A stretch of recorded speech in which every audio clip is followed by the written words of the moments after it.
사랑하는 성도 여러분, 인생의 무거운 짐을 지고 살아가다 보면 마음의 여유를 잃어버리고 입술에서는 찬양보다 한숨이 먼저 나올 때가 너무나도 많습니다. 반복되는 실패와 뜻하지 않는 상실감을 연속해서 우리가 겪다 보면 하늘 높은 곳에 하나님이 과연 나 같은 작고 연약한 사람의 기도에 관심을 두실까라는 그런 의심이 든다는 것입니다. 오늘 본문 시편 기자는요, 죽음의 문턱까지 내려갔던 절망의 자리에서 자신의 비명을 들으시고 개입하시고 건져내시는 하나님의 그 생생한 구원을 증언하고 있습니다. 오늘은 작자 미상이에요. 그리고 포로 귀환기 때 쓰여졌다. 그런 이야기가 있습니다. 가장 처참하고 그리고 고독 속에서 터져나온 이 개인의 구원의 체험이 어떻게 온 이스라엘의 공동체의 그 위대한 감사와 찬양으로 확장되는지를 오늘 본문이 우리에게 보여주고 있다는 것입니다. 오늘 주시는 말씀을 통해서 내 작은 신음에도 귀를 기울여 주시고 하나님의 세밀한 사랑으로 함께 하시며 사라졌던 기도의 능력을 다시 회복하게 하시는 그 하나님의 은혜를 경험하시는 저와 여러분 다 되시길 예수님의 이름으로 축원드립니다. 여러분, 사망의 올무가 우리의 숨통을 조여오는 극한의 위기 속에서 그렇다면 내가 먼저 성도로서 무엇을 행해야 되는가라는 것입니다. 오늘 말씀은 첫 번째로 이렇게 이야기하고 있어요. 경청하시는 여호와의 이름을 간절히 부르는 것이라고 말씀하고 있다는 것입니다. 자, 오늘 1절과 2절을 보면 이렇게 말씀하고 있습니다. 여호와께서 내 음성과 내 간구를 들으심으로 내가 그를 사랑하는도다. 그의 귀를 내게 기울이셨으므로 내가 평생에 기도하리로다라고 말씀하는 것을 볼 수 있습니다. 여러분, 시편 기자는 목적어도 생략한 채 내가 사랑합니다라고 그렇게 동사를 먼저 터뜨리는 것을 볼 수 있습니다. 정제된 명제가 아니라 죽음의 길목에서 나를 건지신 하나님을 향해 터져나오는 주체할 수 없는 그런 원초적인 사랑 고백이 1절부터 있다는 거예요. 여호와께서 내 음성과 간구를 들으셨으므로 내가 그를 사랑한다는 거예요. 그러니까 이게 무엇입니까? 하나님이 내 작은 신음을 들으셨다는 것이죠. 인격적으로 나의 그 신음을 경청해 주셨기에 시편 기자는 평생 기도의 자리를 사수하겠다고 눈물로 결단하고 있다는 거예요. 여러분, 2절에 보니까 그의 귀를 내게 기울이셨으므로라고 말씀하면서 내가 평생 기도하겠다라고 고백하지 않습니까? 시편 기자가요, 얼마나 감격했으면 이렇게 고백하겠습니까? 여러분, 시편 기자가 처했던 과거의 절망이 얼마나 끔찍했는지를 3절과 4절에서 또 이야기하고 있는데요. 3절, 4절을 제가 한번 읽어보겠습니다. 사망의 줄이 나를 두르고 수월의 고통이 내게 이름으로 내가 환난과 슬픔을 만났을 때에 내가 여호와의 이름으로 기도하기를 여호와여 주께 구하오니 내 영혼을 건지소서 하였도다라고 고백하는 것을 볼 수 있습니다. 3절에서 뭐라고 얘기합니까? 사망의 줄이라고 얘기하고 있어요. 사냥꾼이 사냥감의 목을 올가매기 위해서 던지는 줄이 이 사망의 줄 아니겠습니까? 올무라는 뜻이에요. 올무를 던져 숨통을 조여오는 치명적이고 폭력적인 그 위기 한가운데서 인간의 힘으로는 도저히 빠져나올 수 없음을 깨달은 이 시편 기자는요, 지금 뭐 하고 있어요? 여호와 하나님 앞에 기도하고 있다는 거예요. 그리고 여호와의 이름을 부르고 있지요. 사랑하는 성도 여러분, 우리는 인생의 갑작스러운 위기를 만나 목이 조여오는 듯한 영적인 공황 상태에 빠질 때가 있다는 거예요. 그럴 때마다 우리는요, 하나님이 아닌 나를 도와줄 힘이 있어 보이는 세상의 사람이나 물질의 수단을 먼저 찾을 때가 있다는 것입니다. 여러분, 그러나 인간이 던져주는 동정의 밧줄은 우리를 수월의 고통에서 건져내지 못한다는 것입니다. 내 힘으로는 도저히 빠져나올 수 없는 절망의 벽에 부딪혔다고 느꼈을 때는요, 여러분, 우리가 뭘 해야 합니까? 하나님의 이름을 불러야 된다는 거예요. 오늘 말씀을 보니까. 우리의 그 작은 신음소리, 이 비명을 들으시고 개입하시는 하나님을 바라봐야 된다는 것입니다. 세상의 얄팍한 계산을 우리가 완전히 멈추고 주님께 우리의 전 존재를 정말로 하나님 앞에 부르짖을 때 주님은 나를 올감했던 죽음의 줄을 끊으시고 우리의 영혼을 건져내 주실 줄 믿습니다. 이 은혜가 저와 여러분에게 가득 넘치시길 예수님의 이름으로 축원드립니다. 자, 전적인 무능함에 빠져서 주변의 모든 인간에게 우리가 절망할 때가 있지 않습니까? 그럴 때 하나님은 우리에게 어떻게 대하시는가라는 거예요. 자, 오늘 본문에서 두 번째는 이렇게 말씀하고 있습니다. 영혼의 평안을 회복시키시사 생명의 땅에 세우신다고 말씀하는 것을 볼 수 있어요. 자, 오늘 5절부터 7절입니다. 5절부터 7절을 보면 이렇게 말씀하고 있습니다. 여호와는 은혜로우시며 의로우시며 우리 하나님은 긍휼이 많으시도다. 여호와께서는 순진한 자를 지키시나니 내가 어려울 때에 나를 구원하셨도다. 내 영혼아, 내 평안함으로 돌아갈지어다. 여호와께서 너를 후대하심이로다. 아멘. 여러분, 우리는 하나님께서 우리를 지킬 힘이 없다라고 생각할 때가 있습니다. 그러나 하나님만이 우리를 지키실 수 있음을 여러분들이 고백했으면 좋겠습니다. 하나님은 우리에게 큰 도움이 되시고 힘이 되신다는 거예요. 오늘 6절에서 내가 어려울 때라는 이 표현은요, 저항할 의지조차 완전히 바닥나서 축 늘어진 상태를 뜻하는 거예요. 내가 어려울 때. 그렇지 않습니까? 사람들이 어려우면 많이 도피해요. 피합니다. 그리고 축 늘어지든지 아무것도 하지 않으려고 한다는 것입니다. 자력적으로, 그렇죠? 스스로 구원할 수 없다라는 생각이 들어서 그런 것 아닙니까? 완벽하게 파산이 되고 그 낮은 자리에서 여러분, 우리는 그냥 아무것도 안 할 때가 있다는 것입니다. 그러나 우리 하나님께서는 그 가운데서도 주권적인 은혜로 긍휼을 들고 우리에게 찾아오시는 하나님이신 줄 믿습니다. 그리고 우리에게 구원을 베풀어 주시지요. 여러분, 오늘 시편 기자가 이 구원을 경험했다는 거예요.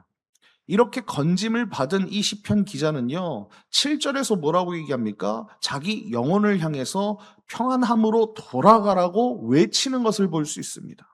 여러분, 이 평안은 창조의 안식이자 오늘날 그리스도 예수 안에서 성도에게 보장된 영원한 안식 아니겠습니까? 시편 기자가요, 이 복된 안식의 자리로 돌아올 때 여러분, 깨달은 뼈아픈 진리가 11절에 기록되고 있어요. 자, 11절을 보면 이렇게 말씀하고 있는데요. 내가 놀라서 이르기를 모든 사람이 거짓말쟁이라 하였도다라고 말씀하는 거예요. 예. 여러분, 이 말이 무슨 말이냐면 이 거짓말쟁이라는 이 말은요, 단순히 거짓말하는 자가 아니라 결정적인 순간에 내가 기대했던 바를 무너뜨리는 실체 없는 속임수여 무능력함을 뜻합니다. 그러니까 무엇이냐면 이 시편 기자가 너무나도 힘든 고통과 환난 속에 빠져 있지 않았습니까? 그런데 그 고통과 환난 속에 있었을 때 인간의 능력이, 우리의 힘이 나를 구원해 줄 수 없다는 아주 완벽하게 무능한 거짓에 불과함을 뼈저리게 지금 선고하고 있는 거예요. 사랑하는 성도 여러분, 인생의 깊은 고난을 우리가 통과할 때 믿었던 사람에게 배신을 당하고 그리고 우리의 환경이 무너지면 세상에 내 편은 아무도 없는 것 같은 그런 극심한 무기력증과 고독에 갇히게 된다는 것입니다.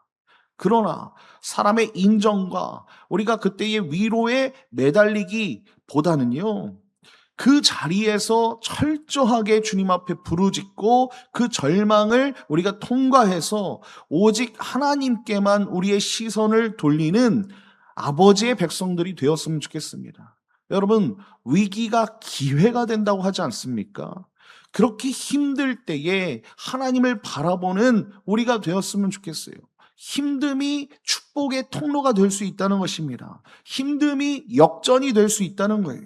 사람들이 우리를 속이고 실망하게 만들지라도 우리가 그럼에도 불구하고 신실하신 여호와 하나님께서는 결단코 우리를 잊지 않으신다라는 이 믿음의 고백이 우리 가운데 있어야 된다는 것입니다. 매일 아침 눈을 뜰 때 밀려오는 그 두려움을 우리가 거두어 버리고 나를 후대하신다고 하시잖아요. 오늘 말씀을 보니까 나를 후대하시는 하나님 안에서 영혼의 안식을 선포하시는 저와 여러분 되었으면 좋겠습니다. 우리의 영혼을 사망에서 건져내 주시고 눈물을 닦아 주시며 우리의 발이 넘어지지 않게 붙들어 주시는 하나님의 그 전인격적인 회복이 우리 가운데 가득 넘치길 예수님의 이름으로 축원드립니다.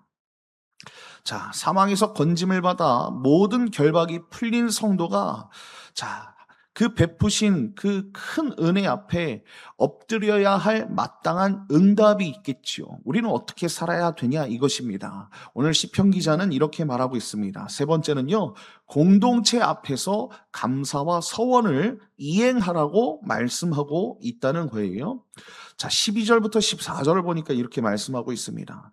내게 주신 모든 은혜를 내가 여호와께 무엇으로 보답할까? 내가 구원의 잔을 들고 여호와의 이름을 부르며 여호와의 모든 백성 앞에서 나는 나의 서원을 여호와께 갚으리로다. 아멘. 자, 죽음의 벼랑 끝에서 건짐을 받은 시편 기자가요, 자신이 받은 모든 은혜의 크기를 측량해 보는 것을 볼 수 있어요. 여러분, 이 은혜라는 단어는요, 도저히 갚을 길이 없는 압도적인 규모의 혜택을 의미합니다. 그러니까 줄 수 없는 자에게 준 것이 이 은혜 아니겠습니까? 도저히 우리는 갚을 수가 없는 거예요. 그러니까 상환을 해야 되잖아요. 그렇죠? 우리가 빚을 졌으면 상환을 해야 되는데 상환이 불가능한 사랑을 우리가 깨달았기 때문에 시편 기자는요, 백성들 앞에 나아가서 내가 나의 서원을 갚겠다고 선포하는 것을 볼 수 있어요. 여러분, 여기서 나오는 이 서원은요, 어떤 그 조건을 거는 그런 거래가 아닙니다. 베풀어진 은혜 앞에서 내 남은 삶의 전체를 던지는 자발적인 그 서원이에요. 그러니까 항복이라는 것이지요. 시편 기자는 자신이 어떻게 응답할 것인지를 16절에 명확하게 고백하고 있는데요. 이렇게 얘기하고 있습니다. 16절입니다. 여호와여, 나는 진실로 주의 종이요 주의 여종의 아들 곧 주의 종이라. 주께서 나의 결박을 푸셨나이다 라고 말씀하는 것을 볼 수 있습니다. 예. 시편 기자는 스스로를 주님의 소유물인 종이라고 뭐라고 해요? 거듭 선언하고 있는 것을 볼 수 있어요. 그러니까 갚을 길이 없는 거죠. 그 은혜를 갚을 길이 없어서 나는 종입니다라고 하는 거예요. 이게 서원의 이 뜻이라는 것입니다. 여러분, 우리의 인생의 참된 반전은 내가 하나님의 영원한 종으로 나 자신을 자발적으로 결박시킬 때 도리어 나를 묶고 있던 사망과 제약의 사슬이 산산이 부서져 풀려난다는 사실을 여러분들이 깨달았으면 좋겠습니다. 다시 말해서 우리는 사망의 종 가운데 그렇게 노릇하고 있었다면 내가 하나님의 종이라고 내 스스로를 결박하면 그 사망의 종에서 풀려나고 하나님의 종, 하나님의 자녀가 되는 줄 믿습니다. 사랑하는 성도 여러분, 하나님의 압도적인 은혜를 경험하고도 그 감격을 우리가 골방에만 숨겨둔 채 다시 분주한 일상의 그 대소사에 치여가지고 찬양을 잃어버린 채 침묵 속에 살아갈 때가 너무나도 많지 않습니까? 진정한 감사는요, 혼자만의 감격으로 끝나지 않습니다. 반드시 공동체 앞에서 공적인 고백과 예배와 또 삶으로 증명되는 것입니다. 오늘 하루 나를 얽매였던 세상의 염려와 죄악의 사슬을 끊어내신 우리 주 예수 그리스도의 이름을 예배하십시오. 그리고 공동체 속에서 소리 높여 예수님을 간증하시고 예배의 삶을 사시길 바랍니다. 내 삶의 주도권을 주님께 완전히 이양하시고요. 기쁘게 주님의 종 가운데 우리가 설 때에 주님은 우리에게 허락하신 매 순간의 그 일상을 주님께서 친히 이끌어 주시고 친히 우리와 함께 하시며 그 은혜 가운데 살게 하실 줄 믿습니다. 이 은혜가 우리 가운데 가득 넘치길 예수님의 이름으로 축원드립니다. 결론입니다. 청암교회 담임 목사이며 차세대 교육사역 연구소인 세움의 대표이신 이정현 목사님은 나는 이렇게 믿습니다라는 저서에서 북한을 탈출해 중국 국경을 넘어 숨어 지내던 한 탈북자 형제의 이야기를 소개하고 있어요.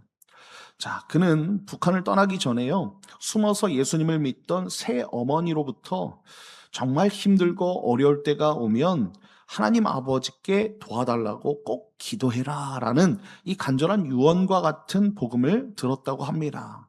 그러던 어느 날 그가 다른 탈북자들과 함께 숨어있던 밀실에서 중국 공안들이 들이닥쳤다는 거예요. 체포되어서요, 북한에 이제 강제로 압송되면 죽음에 이르는 거예요. 처형당하는 거예요. 이 사냥꾼의 올무가 목을 조여오는 그 절체절명의 순간이었다는 것입니다. 인간의 그 어떤 수단과 도망칠 방법도 완벽하게 차단된 바로 그 자리에서요, 아주 놀랍게도 이 청년이, 이 탈북한 청년이요, 태어나서 처음으로 새 어머니의 말을 기억하고 눈을 감은 채 아주 나약한 목소리로 하나님 아버지 도와주세요라고 그렇게 기도했다고 합니다. 그런데 눈을 떴을 때 방 안에는 이미 공안들이 가득 차 있었고요. 나의 인생은 이미 끝났다라고 생각이 들었다는 것입니다. 그런데요, 바로 그때 공안 옆에 있었던 조선족 통역사가요, 예상 밖의 질문을 던지는 거예요. 이렇게 얘기합니다. 당신 한국 사람입니까? 서울에서 왔습니까? 그렇게 다그치듯이 물어봤다는 것입니다. 이 탈북한 형제가요, 엉겁결에 그렇습니다 라고 대답하니까 이 공안이 세부 주소도 확인하지 않은 채 한국 사람들이면 빨리 이 건물에서 나가십시오 라고 그들을 기적적으로 방면해 주었다는 것이지요. 도저히 설명할 수 없는 이 기적을 통해서요, 사망의 사슬에서 풀려난 이 형제가 가장 나약한 상태에서 올린 그 신음마저도 하나님께서 정확히 들으셨구나, 나에게 개입하셨구나, 하나님은 살아계시구나라고 믿고 하나님을 만나게 되었다라는 그런 일화입니다. 사랑하는 성도 여러분, 인간의 계산이 완전히 끝나버린 그 수월의 고통 한복판에서 그 나약한 청년이 올린 작은 신음소리를 우리 하나님께서는 경청하셨다는 거예요. 그리고 그 사슬을 풀어주시고 하나님께서 그를 만나주셨다는 것입니다. 바로 우리가 오늘 예배하는 하나님이 이런 하나님이라는 거예요. 우리는 종종 내 눈앞에 있는 현실이 막막하다는 이유로 하나님이 과연 내 기도를 들어주시나 라고 의심하면서 영적 침체의 적막함 속에서 스스로를 가둘 때가 있다는 거예요. 그러나 오늘 하루 내 힘과 사람의 그 힘을 의지하지 마시고 사방으로 허둥지둥 뛰어다니지 마시고 교만한 계산을 하지 마시고 그 모든 것을 십자가 앞에 온전히 내려놓으시길 예수님의 이름으로 축원드립니다. 천지를 지으시고 지금도 능동적으로 역사를 주관하시는 창조주 하나님께서 저와 여러분의 아버지시라는 거예요. 그 아버지께서 오늘도 우리의 고단한 삶을 지키시고 보호하시고 인도하시며 그 무엇보다 우리를 마음에 두고 생각하시고 우리의 작은 그 신음도 경청하고 계신다는 것을 믿으시길 예수님의 이름으로 축원드립니다.